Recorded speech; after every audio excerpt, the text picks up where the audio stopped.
Hello, like and subscribe to hear more of God's Word, and comment below if you have questions or need others to pray for you. Now let's get started with the lesson. In the land of Israel, there lived a man named Manoah and his wife, who was unable to bear children. One day, an angel appeared to her and told her she would conceive and bear a son. The angel instructed her to not drink wine or strong drink and to not eat anything unclean, as her son would be a Nazirite, dedicated to God from birth.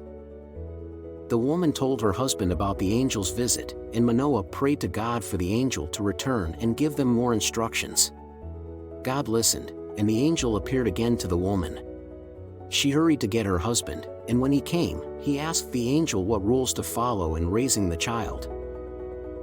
The angel repeated the instructions about abstaining from wine and unclean food. He also told them that the child's hair should never be cut because he would be a Nazirite, dedicated to God.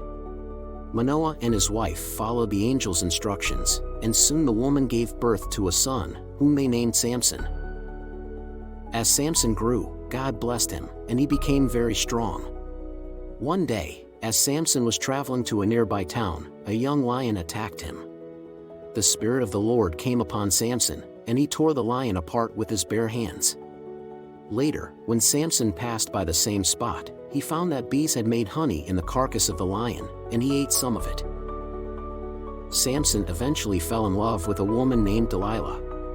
The rulers of the Philistines, enemies of the Israelites, approached Delilah and promised her a large sum of money if she could find out the secret of Samson's strength. Delilah tried to discover the secret, and after much persistence, Samson told her that his strength came from his uncut hair.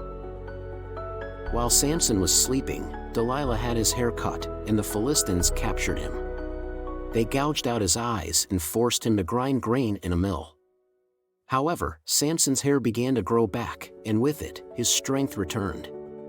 One day, the Philistines gathered in a temple to their god Dagon to celebrate their victory over Samson. They brought Samson out to entertain them, but he prayed to God for strength one last time. As he pushed against the pillars of the temple, the entire building collapsed, killing Samson and all the Philistines inside, including the rulers. Through his sacrifice, Samson was able to deliver a great blow to the enemies of Israel. Samson's story teaches us about the importance of keeping our commitments to God and the consequences of betraying our trust in Him. It also reminds us of the strength that comes from faith and obedience to God's will.